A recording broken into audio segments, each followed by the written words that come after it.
basically like a review. Anyway, thank you so much. Everybody agrees. Even Welcome to the group chat. Welcome to Group Chat, a program on the two-way platform where the entire ethos is peace, love, and understanding, and the presumption of grace for all. I am thrilled to be joined by my co-hosts, Emma Jo Morris, a conservative, Dan Turrentine, a moderate Democrat, Nina Turner, a progressive, and Robby Soave, a libertarian, and by all of you. We would love it if you join the conversation. If at any point you think of something you want to share with us, a question you want to ask, or any way in which you, as a community member of 2A, want to be part of this conversation, please raise your electronic hand. We would be thrilled to welcome you into the conversation. We're so thrilled to see that there are already some hands up, and we will get to them. We were planning to talk about crime today, but because we are pre-taping this episode, and we have a hunch that the president is going to make some big news tonight because he's going on a ride-along with law enforcement tonight into D.C.'s most crime-ridden or erstwhile crime-ridden neighborhoods. all done. We think he might actually make some headlines. So we're going to talk about something that we think will still be really relevant in next week. And what we want to talk about instead is Gavin Newsom!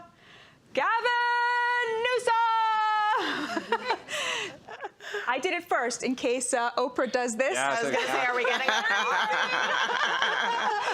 You saw it here first. All right. So basically, an article came out in the New York Times. It was really well done, and it found that the Democrats are having an absolute horror of a time registering new voters. And part of this is because they used to have a kind of shorthand for it where they would register minorities. And that was kind of, for them, a shorthand way of knowing if they went out and registered these people, they were probably going to end up voting Democrats. All of that was changed by one Donald J. Trump. So much so that when the Democrats now go out into those communities, they cannot be assured that by randomly stopping, a Hispanic woman, they're, guaranteed to have registered a Democrat. And this is proving to be a huge headache for them. Enter one Gavin Newsom, who very clearly seems to be teeing himself up for a 2028 run. And his latest way of sort of hogging the headlines and making himself very, very apparently engaged in this endeavor is to try to imitate the inimitable Donald J. Trump. And he's been doing this a lot on Twitter. And it's hilarious because he actually has really nailed Trump's style. So he's been tweeting things like in all caps, right, to look like Trump. So, for example, he tweeted, "Wow, Fox News can't stop talking about me, parentheses, Gavin C. Newsom, America's favorite governor, exclamation point, exclamation point, exclamation point. Tonight, their entire primetime lineup was about me, etc., etc., etc." He tweeted a little bit later, a clip from that. "Wow, thank you, Tommy Lauren." Then he retweeted Trump. "Trump is imitating me." Then he wrote GCN, the way that Trump writes, DJT. Another one from today. "What is wrong with Cracker Barrel?" Cracker Barrel, we know, is changing their logo. Again, all caps. "What is wrong with Cracker Barrel? Keep your beautiful logo. The new one looks like cheap Velveeta cheese from Walmart." Cheese in quotation marks. "Today we will make the maps great again," about redistricting. Okay, so you could see how he's like directly imitating Trump's tone. He's also come out front and center in the redistricting, which we're going to talk about in a different segment.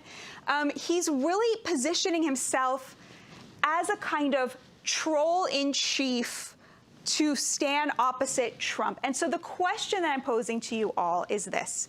Is this the way out of the Democrats' slump, the lack of registration, the brand being in the toilet? Is this going to work? What do you all make of Newsom? Is he the future of the party? Is this attitude going to help? Nina, why don't you start us off? I'm totally disgusted. I mean, really, tricks are for kids. I was trying to keep a poker face, two-way family, but I just cannot. There's just so much happening in this country and in the world, and this dude is playing around trying to be Trump. First of all, imitation is the highest form of flattery. So if I was President Donald J. Trump, I would say, welcome to my world, because you can't out-Trump Trump, period. You cannot. That's number one. Number two, You have so many challenges in California, and as I said, in the nation and the world, and this man is sitting up here playing games. Now, for a little while, this may pick up steam on social media, but breaking news, social media is not the real world. As much as we all get caught up in it, our brains are programmed to it now, it is in fact not the new world. And I think at some point, this is gonna run thin. So it might work for a little while. But there's no substance to this. I want to see Democrats do something real and not try to out-Trump Trump, not playing kids' games. Tricks are for kids. Is it cute? It's cute, but I'm over it. And I don't really care for Governor Gavin Newsom anyway, so maybe that's a part of it as well. Dan. I actually think it's fantastic. And I think, like, there's three things that you have to do if you want to try to be a leader. The first is you have to have game. Like, the modern environment is you want to hear from people, right? People interact on social media. He is trolling. He's mocking Trump. He's not, yes, he's imitating him. He's getting under the entire Republican Party skin. Fox News has talked about him a lot. Stephen Chung went after him the other day, right? They're all responding. He's picked up, I think, 2.5 million followers. Now, why does that matter? You need volunteers on the ground, and you need donors. Right? The best way to raise money is not through major donors, it's through low dollar that you can go back to time and time again, right? He's picking people up. The second part is, after style, is you have to have an agenda. I totally agree. And right now, he doesn't have that. But nobody running for president 3.5 years out is putting out white papers. And if you are, like, the number of candidates I know who have great ideas, who have no game, who are just like milquetoast, they can't go in front of a television, they're terrible at social media. And then the third part is the mechanics of running, right? He is building lists better than anybody else right now. So I agree with Nina. This is not going to get him elected president in November of 28.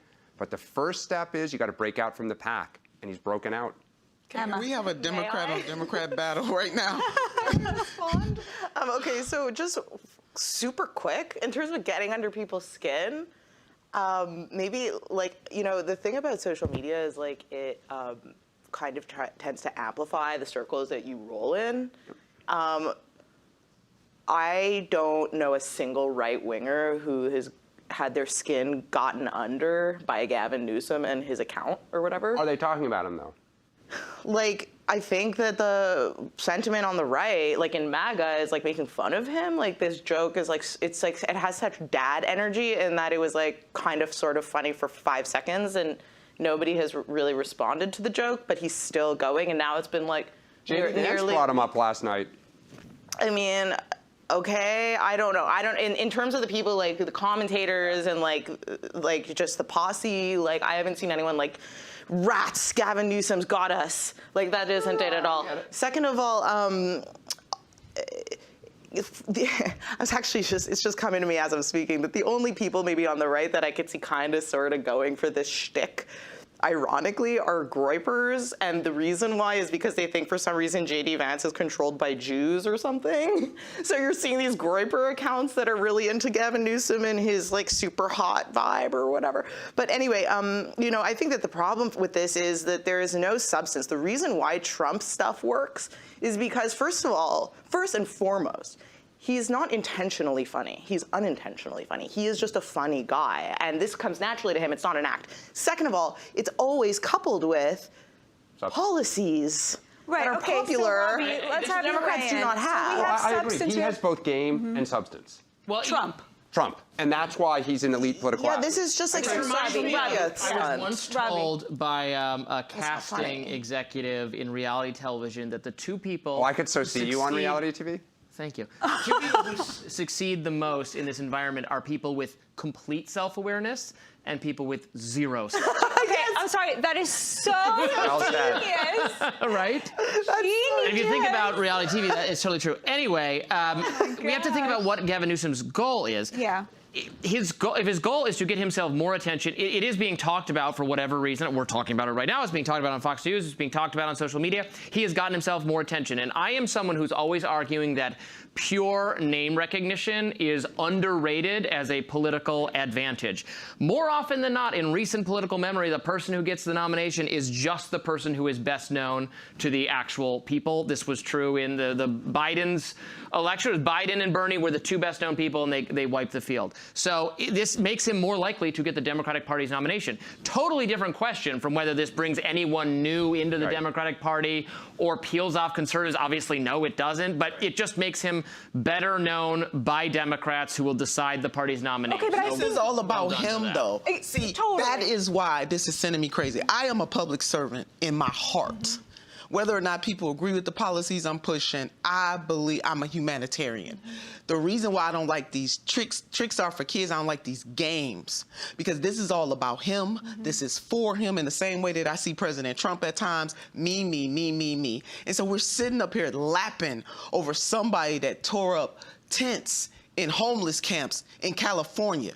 But if President Trump had did that, Democrats would have been off with his head. Gavin Newsom does it in California, and now we're like, he's going to be the nominee in 2028. Give me a break. He is not taking any strong position. He's playing games with redistricting. He is superficial as hell, and a lot of people are going to get hurt. And what I am saying to the Democratic faithful, don't fall for the okie doke. So what I think is happening is that Nina and Dan, you guys are actually agreeing. I'm outraged. And the reason I think you're agreeing is because You think we're agreeing? yeah, I'll tell you why. Okay, tell me why.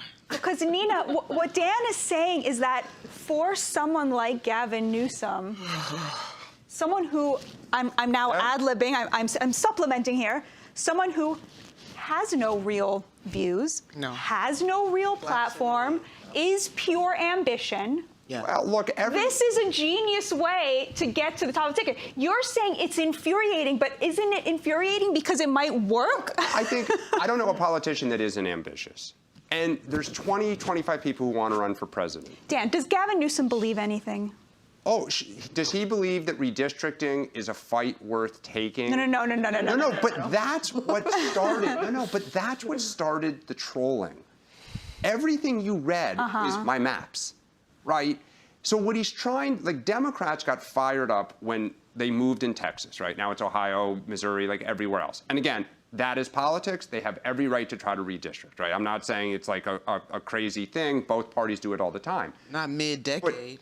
Well, they try to. Okay, we're going to talk about redistricting later. Let's focus on. But to me, the reason the base is getting so excited is that he is relentlessly like mocking Trump to his face. The last one who did it was Barack Obama.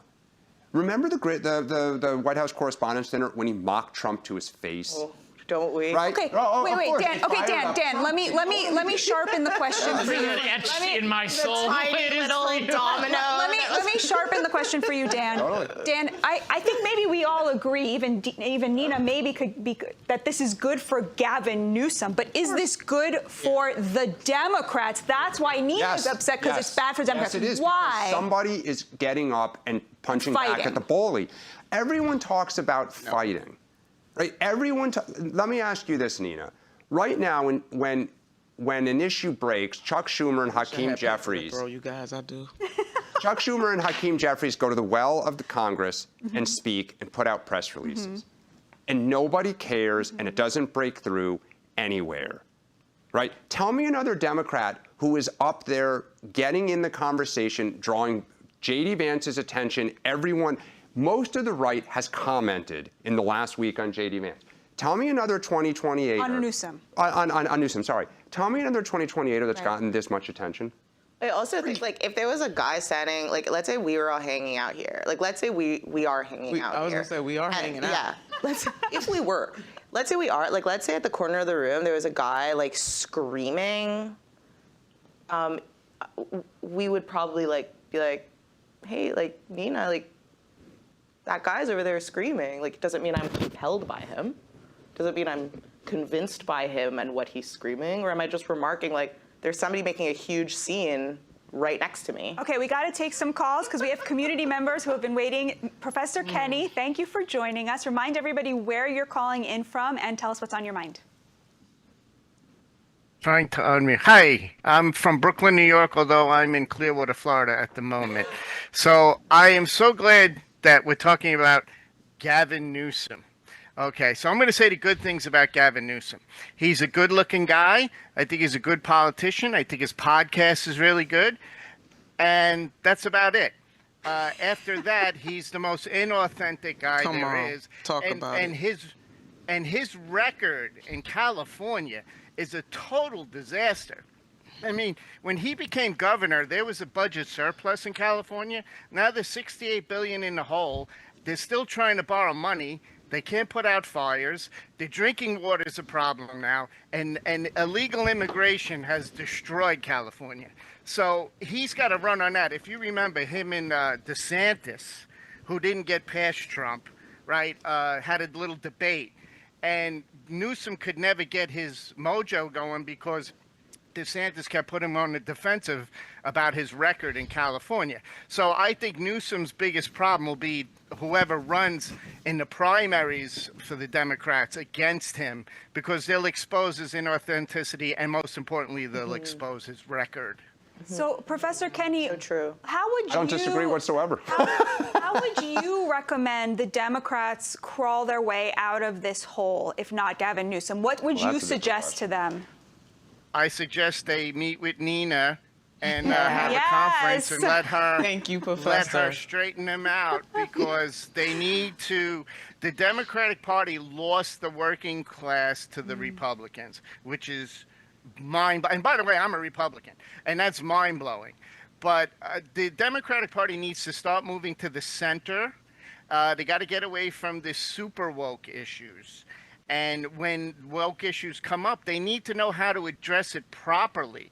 I mean, the idea of this transgender issue makes me laugh, because it is a very big political issue, but in reality, it's like you can't fill 2 basketball teams with the amount of biological males that want to play basketball, but yet it dominates our politics. So if the left can get a hold of that and then get back to the economy, get back to jobs, then they can try and regain some power to the center. But they have to move to the center. I was never a Bill Clinton fan, but over history, if you look at him, Bill Clinton was a good president. If you really think about all the things he had to go through in his 8 years, and he had a balanced budget, and he was able to fight with Newt Gingrich and work out deals going across the aisle. But unfortunately, it's on both parties. We're so divided that I don't know how we're going to go to the center. But in all honesty, I'm not even joking, and I'm not blowing smoke up, you know what. But I would have a sit down with Nina and let Nina so talk to agree. people about way things should go, because she's in touch with the reality of the situation. Every time I come on here, and I don't come on here a lot because of work, but Nina, even though her and I politically are different, I always find myself agreeing with her. Thank you, Professor. Thank And I want to say, I thank the professor for that. And I have a brother that's a conservative. I've shared that with Emma Jo. We fight every morning at about 7 o'clock, so I can duke it out with him. One of the things I want to say to what the professor did, I just came back from UAW Region 9 Leadership and Retirees Conference. The overwhelming majority of those people, to the professor's point, see, I'm not just sitting around. I traveled the entire country, and I talked to everyday people from all walks of life, all political ideology. The majority of people in that room leaned Republican. There probably was some MAGA in that room. The overwhelming majority of that room was white male. It was a mixed room, but I'm talking about the overwhelming majority. And I gave this speech about economic uplift and how it is important to have solidarity with people no matter how they identify. And one of the things I said to the professor's point, I said, you might disagree with me on transgender, gay, lesbian, all of that stuff, but you tell me what transgender person is stopping you or your neighbor from being able to afford your groceries or your school supplies or being able to buy a UAW built car that's certified, all of that. To a person in that room, superficially, it would look like I had nothing in common with them. I can't tell. I got a standing ovation that never stopped, and to a line of white men who, if you just look at them and look at me, say what they got in common with her. Why?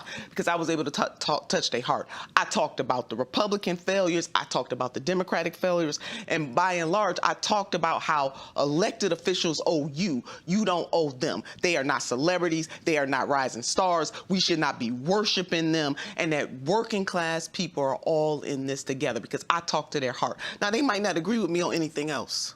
But to the professor's point, I know how to move people, I know how to talk to people, and I know how to listen to people. And Gavin Newsom is a phony. I only have one thing to add to what Professor Kenney said, which is I don't think only Democrats should be talking to Nina. I think Republicans should be getting her on the horn as well. Robbie. Thank you. I don't know. Well, what makes for good politics and good policy are, in my view, not always correlated. That's true. Should Democrats, chase the working class? I think, or try to get them back into the coalition. That would, frankly, Which cause them working class, to pursue Robbie? policies that I don't support. What So working I class guess you they can talking try about, them. Robbie? Just the working class in general, like labor unions.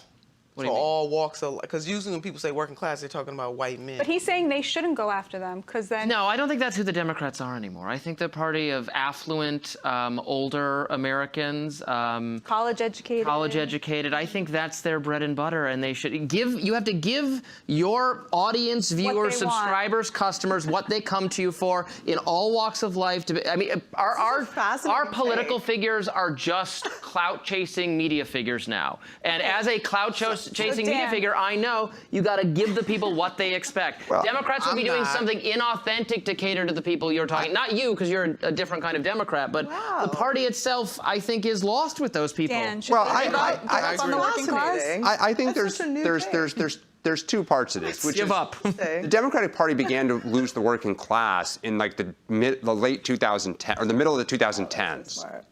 So we've been losing voters. We've been losing the working class now for 10, 15 years, right? You can even argue going back into Bill Clinton's day that we began to lose them on cultural issues. Guns, the way we kind of mocked them on religion a little bit, right? We began to lose the working class. Trump was the perfect person to exploit it and accelerate it. Which working class, though, Dan? I'm trying to understand. Because they didn't lose the African American. They lost a little bit, but not a lot. So Well, are but you that- talking that- about that- work? But that's what No, that but- New York but- Times but- You're but talking about Nina- working class from all walks All of life. walks of life. It but wasn't that's all what I was at gonna say, once. that- It's been a continuum but over that's 20 years. The whole point of that New York Times registration Right, article is that you can no 2 longer million, right? stop a person Look, in the we- street based on their race and know who they're going to Right, because we've lost people because some have said, I don't associate with the Democratic Party anymore. Some have said, I like Donald Trump, and I'm leaving to go towards him. So in order to ultimately start to win people back, we have to have an agenda. I agree with you. The base of the party right now is suburban and urban, middle to upper class, white collar jobs. Voters. Those are our core voters right now. And for the party to pretend that it is the party of labor is part of our problem. We have to win them back. Donald Trump represents Silicon Valley, Wall Street, and the factory floor, right? That is a broad mix. So did Bill Clinton, by the way. So did FDR. Right. So we have to have an agenda that speaks to not just the working class, but to professionals, to industries of the future. You got to have both. It cannot be an either or we will lose. But I also want to say something that Robbie said. To be effective in the modern era, you got to have game. You have the greatest set of policies ever. And the number of people I know who don't get out of the gate because they cannot operate in the modern world. The modern world is not cable TV anymore. It's not print. You got to be on social. You got to be quick. You got to be witty. You have to be willing to engage. Winning AOC. But ultimately, after you have game, there has to be Be an agenda. I agree. You got to have I was both. with Senator Bernard Sanders, and he had game. I agree. Okay, until the neoliberals of the Democratic Party put their bodies on the scale to try to stop him inside the party. I still believe that he would have went head to head. Okay, with let's President bring in Trump and won. Lucas. Lucas, welcome. Thank you for joining I need a us. drink, y'all. Tell us where you're calling in from and what's on your mind. I wish. Hey there, calling in from Chicagoland area. First off, I want to say hello and hi to everyone, and especially to Nina. I'm wearing a Ohio Ain't That Bad t-shirt. Yeah. Got family out there. Two things I kind of wanted to say, kind of adjacent towards the whole Newsom thing. Trying to outdo everyone. I listened to Mark's podcast with a consultant not too long ago, like 2 days ago. Oh, Patty. And I kind of thought her thoughts about J.B. Pritzker was just kind of wrong, besides just like saying weird stuff like he's taller than like Trump, and that's not the case, or like he weighs less, and just, I don't know. But as an Illinoisan, I just thought that she was kind of clueless. But what I'm trying to get a point here is my question is for Nina. Nina, I love your perspective in the Democratic Party. In Illinois, we've got a wild bunch of state races between 4 open representative seats. and then one open Senate seat. And I didn't know if you had any thoughts on any of the races. It's the 9th, 8th, 4th, and 2nd congressional districts, and then the open Senate seat with Durbin. It's been very weird. A lot of candidates running. I saw that Ro Khanna endorsed that like TikTok girl for the 9th district. Oh no. And she's like, that cat girl's like a 3rd-tier candidate. And, I just wanted your opinions. Yeah, thank you for that. I haven't dipped into those races enough to give you my educated, guess on it, but I'll definitely take a deeper look and say something about it the next time that we're together. I will say just generally, I believe all races should be robust. I really do. That the more people that run, the better it is for all of us to have those kinds of debates. So that's just my generic take on any race, whether it's in Illinois or not. But I promise you, I will take a look at those races and I'll give you my thoughts. Lucas, what's your #1 voting issue when you're going into the voting booth? To be honest, my #1 voting issue after COVID is just human decency. There are Republicans and Democrats I'm supporting, and honestly, I'm supporting them because they embody the Clintonian, I hear you, I feel your pain. And I think there are just so many Democrats who, even till this day, will still say, like, the HHS did nothing wrong and you're stupid and, you're crazy. It's like, I've read a book, I lived it. Don't tell me my lived experience. And again, J.B. Pritzker is one of those Democrats where he doesn't say, I feel your pain, I screwed up. Gavin Newsom, for being a snake oil salesman reptilian, he at least maybe lied to my face and felt some kind of empathy. J.B. Pritzker's not even giving me that. So Who did you vote for? that's just human decency. That's what I want to see. That's a great point. Did you vote for Harris or for Trump or other? To be honest, I voted for Harris, but regrettably by the end. It was only because of my ex at the time was just an undocumented immigrant.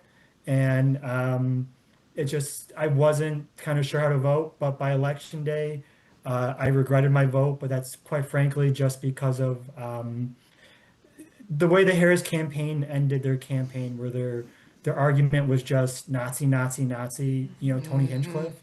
Being a huge Tony Hinchcliffe fan and kill Tony, I just thought that was a weak sauce to earn my vote. Wow. Very interesting. Thank you, Lucas. That's what I get for early voting 2 weeks. Thank you so much for joining us. We hope you'll come back. And can I just Emma ask, Jo, do you regret voting for Harris and wish you voted for Trump? Or do you regret voting for Harris and you wish you didn't vote or voted other? To be honest, it's more so I just regretted voting for her. I don't know who I would have voted for. I mean, I voted an independent, a libertarian the past 2 elections. Before that was Mitt Romney. But it was just more so I had a bad feeling after I voted, in the sense of just where maybe come 2028, I'll probably wait till election day. I tend to be that Politico that's like, what if I die in a car crash? Yeah. But at the end of the day, forbid. I might just wait till election day itself. Thank you so Wow. much. Emma Jo, I was at a dinner party soon after the election, and I think I was probably the only MAGA person there. I was the only person there who had voted for Trump. It was all Harris voters, and 2-1, these people said, I voted for Harris, but I'm so glad Donald Trump won. And I was like, you cowards, you wouldn't do what you thought was best for the country. Have you, first of all, encountered that? And also, what do you make of that, in terms of the, political landscape, where there were people in the Harris coalition who somehow voted for, despite thinking it was the wrong thing to do, but could not quite?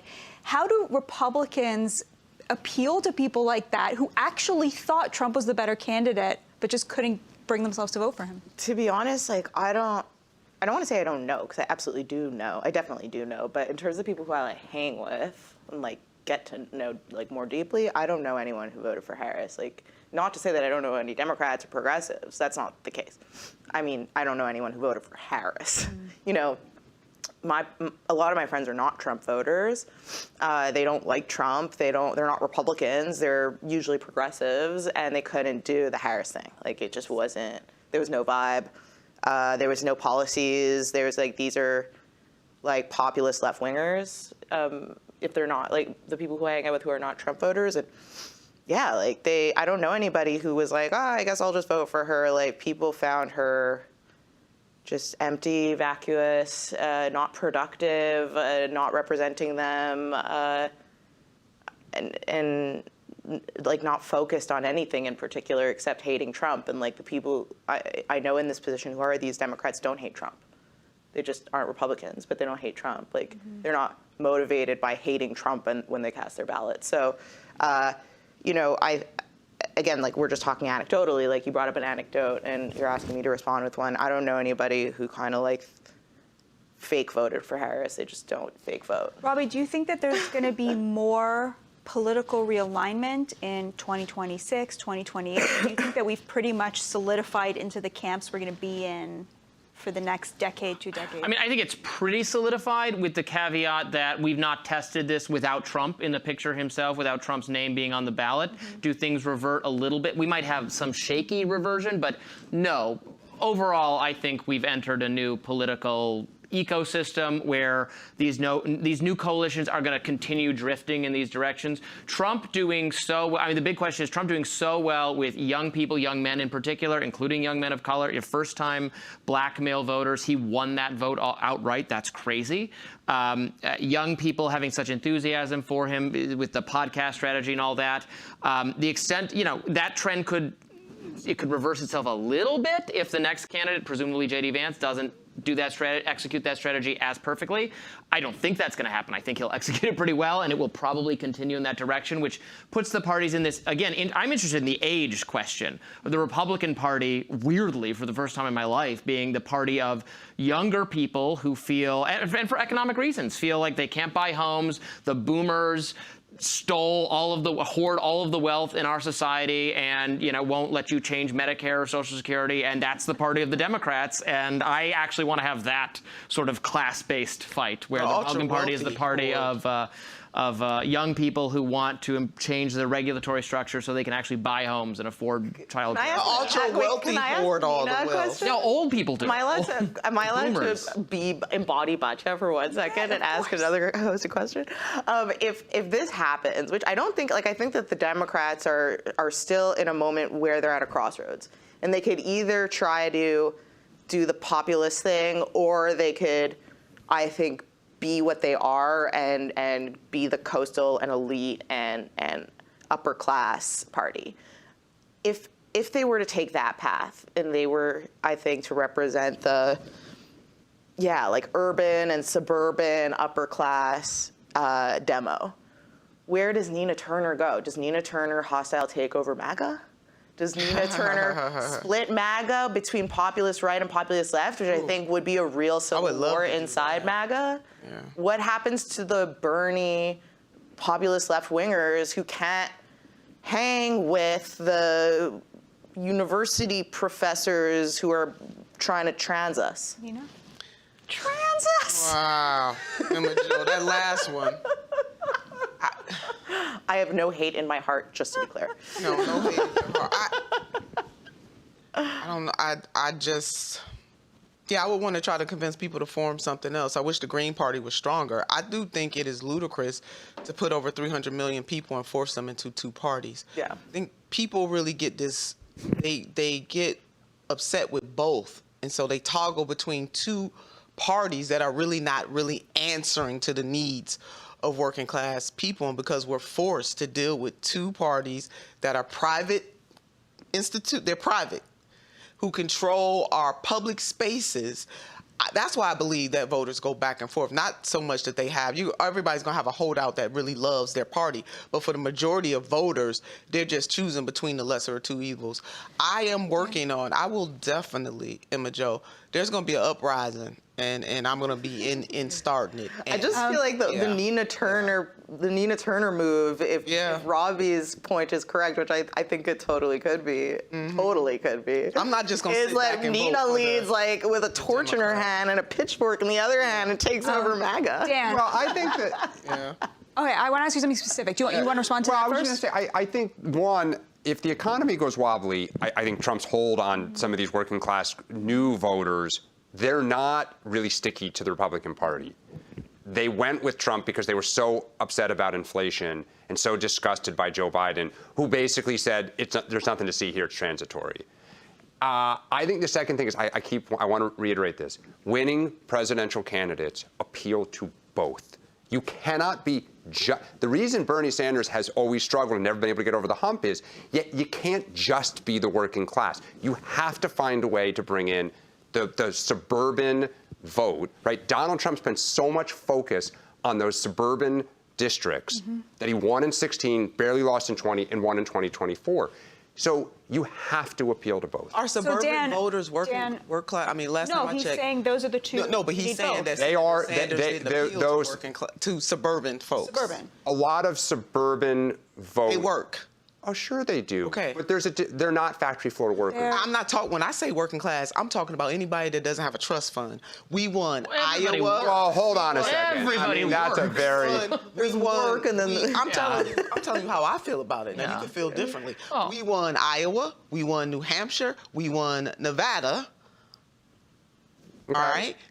So don't say... There was a love out there for Senator Sanders that's shown through in the voting base, but for neoliberals in the Democratic Party artificially trying to stop us from coming out of the primary. I think that But he didn't win in 2020. But don't tell me that. But don't he lost in 2020 because Jim Clyburn stopped him basically in South Carolina. He lost in 2020 because Congressman Jim Clyburn endorsed played Joe Biden games. And South Carolina, the way black voters vote in South Carolina is not necessarily indicative of how black voters would vote. But in the rest of the states, he didn't win. They still rigged it.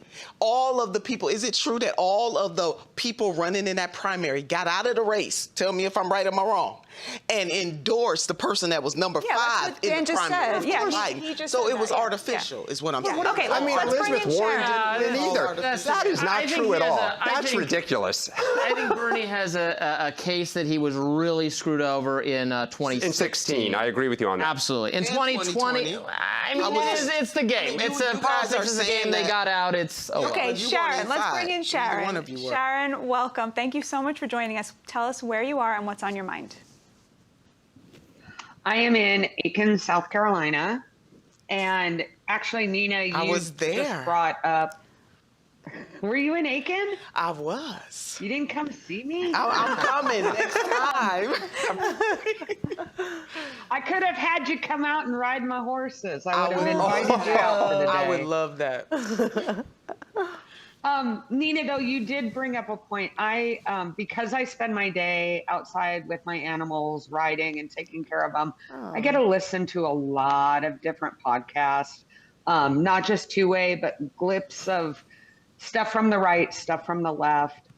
I think the Democratic Party as a whole is really struggling with an identity crisis. And I think, Nina, you actually hit the nail on the head.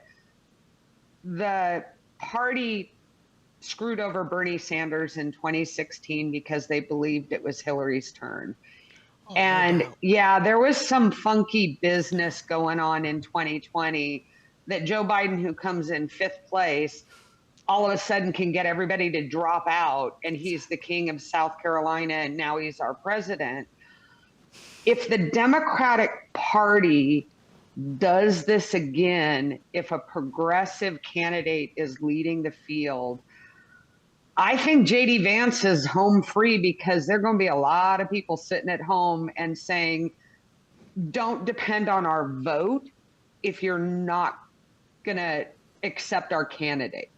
And I do see this big divide in the Democratic Party that nobody is talking about. Nobody's talking about how big of a divide this really is. Thank you, Sharon. Okay, I want Dan to pick this up, but also I want you to respond to something specific. It's my view that no matter how many good ideas the Democrats have, if they can't come up with a position on transgender issues and immigration that is sort of dead center, that a normie will look at that and be like, yeah, that sounds about right to me. They're just going to end up skirting the issues, sounding inauthentic, and like that's kind of the floor they have to clear.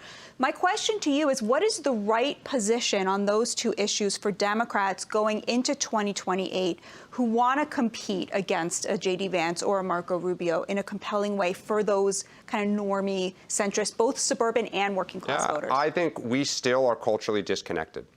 We are culturally disconnected from most of this country. And on a lot of these issues, Trump is the reasonable candidate, which drives me nuts because I think he shouldn't be. But because we cannot acknowledge the obvious, so I'll just take immigration. The party still will not come out and say it's a good thing that the southern border has been secure. Full stop. Nobody will hear anything we have to say, which I think we have a really good argument to say, what do you do with the 15 to 20 million who are not criminals, who have been here for a while, right?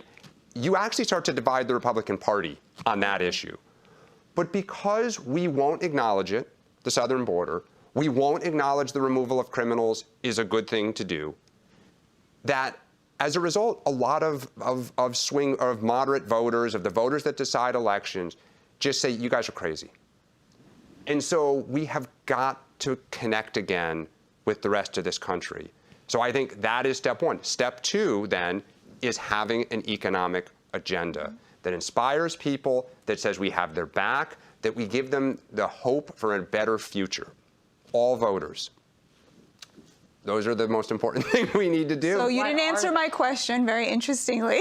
Well, I'm sorry, I wasn't intentionally. What was your question? What is the correct position on on immigration and trans? On immigration, for the Democratic Party? on immigration, in my opinion, that the border should be fully secure. That if we are elected, we will ensure that remains the case. That if you are an illegal immigrant here with a criminal record or you commit a crime, you should be removed. Then I think we should talk about a pathway, or not a pathway to citizenship, because that's a lightning rod, a way for people that are here to remain here and work. Legal residency, Legal residency on trans issues. In my opinion, if you are under, let's say, 24, right, you cannot play sports. Like if you're in high school or college, you can't be a boy and play in girls' sports. And the idea that a school or a public space should provide the opportunity for a child to make a life-changing decision without the parent's consent and role is not okay. If you're an adult, you do whatever you want. If the parents say, we've talked about it with Junior, and Junior wants to become X, different. But the party lost its way when it started saying in public schools that the kids should be taught this. Parents had no say in it. If a school district said, time out, we're not cool with this, we were like, you're a bigot. Nina, do you agree with Dan that those should be the two positions? Well, first of all, I think just humanity. So you already know what I'm going to say. Short answer is I agree with most of what he said. Yeah.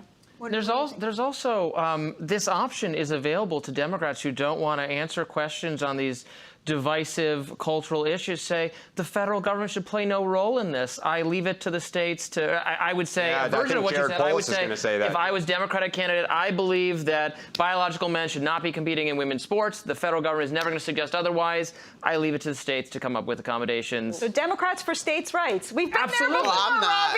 Robbie. That's a double-edged sword for me. Well, I'm for states' rights. I'm for doing the laboratories of democracy and letting on cultural issues where, frankly, like abortion, where there is actual heartfelt disagreement among people. Maybe the people of Alabama want it one way, and maybe the people of Illinois want another. Fine by me. What do I care? That's what our system is supposed to allow. Emma.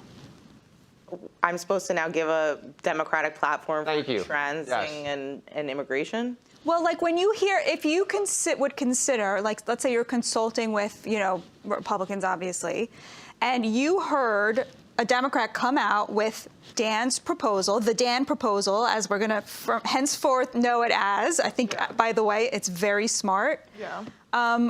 Isn't that the kind, like, wouldn't you much less rather run against what Dan just proposed than where the party is at now? Like, isn't that formidable? Yeah, well, I'm actually not like, haha, Democrats need to crash and burn. I want there to be a strong Democratic Party. I think it makes outcomes better when you have better competition. Then why did you say, well, why would I give advice to the Democrats just no, now? I'm just asking, are you asking me to make up an ideal Democratic platform? But, you know, I tend to agree with, I mean, Dan, I guess, like, I don't know, I could see a lot of people coming around to Dan's immigration platform maybe, but only maybe in 10 years from now when we really have reduced the amount of people who have come into the country illegally to a place where, like, people are more culturally and economically comfortable with where we're at. I think that, and me and Dan have had this conversation on air and off air, where he thinks that that Republicans are going way too far with mass deportations, and, you know, we're going to take everyone's favorite greeter from the local diner, and it's going to be a travesty. And I just don't think we're at, you know, we've gotten everyone, and now we're coming from the greeter at the local diner. I just don't think we're there, and I don't think we're going to be there for 10 years. In terms of the trans stuff, I actually agree with Robby that would be the ideal position, and I think that it's actually the ideal position for the right and the left to take in terms of it being something that basically goes to the states unless it's a case of child abuse, obviously, which I think is a felony. There's, like, child abuse laws that are, like, national level laws, I think. I'm not a lawyer. If not only because it takes away these huge national level organizations like GLAAD and like HRC, which literally make up problems for gays, lesbians, and trans people out of thin air and then raise money for them. I don't know if you know many trans people. I know a few. None of the ones that I know are athletes in high school. Or athletes in general. There's these issues, and it's mainly plaguing the Democrats, but it really just distracts us all the time. They make up, these interest groups make up things for us to get angry about and gin up rage about them on both sides. And they have literally nothing to do with the constituencies that they're talking about. Absolutely. You could go through this with trans issues. You could go through this with gay issues. Well, okay, I want to reality. go on the record and just say, as somebody who knows a lot of working class people who voted for Republicans for the first time when they voted for Donald Trump in 2024, this is a winning agenda, what Dan just laid out. There are a lot of Republicans who want every illegal migrant deported, and there are a lot of Republicans who don't. I think a kind of like compassionate conservatism around immigration, if the Democrats really embraced that and said, sorry, we were wrong, Donald Trump was 100% right, we're going to keep this wall up, and we're going to find a, you know, work situation, and we're going to keep prices, you know, the price of food low, because we're going to allow all these illegals to start working in farms. Right. That's not my chosen agenda, but this is gold right here on transgender issues, Right, to say that for adults, we want every adult to be treated with dignity. Yeah. But when it comes to children, this is not a topic that is relevant, and that's not going to be a states' rights issue. That's going to be an American issue. This is gold right here, and I hope for your sake, the sake of this country, and a person who, like Emma Jo, wants there to be two good parties, not just one, I hope they listen to you. Look, I think the good news is, and Nina will probably agree with this, maybe not, we're going to have so many candidates that I think you will have people who say, as J.B. Pritzker has started saying a little bit, we should not be apologizing for any of this, okay? And you're going to have people who are going to say, no, we should probably go in a much different direction. As Nina said, we need to have this fight. It needs to be aired. We need to have debates. The interest groups need to weigh in. Like, we need to be more Darwinian and not fear the competition. Well, what I would very briefly just disagree with on that is, I think the DNC should come out tomorrow and take all the pressure off the candidates by saying, we were wrong about the border, we're glad it's closed, this is how you protect the nation. Just take it off the table, because their brand is in the toilet. So just take the hit, make that the position, and move on. All right. It's not going to be a viable Thank you thing. so much for joining us. This was a great conversation about the future of the Democrats. Thank you so much, everybody, and we will see you all next time.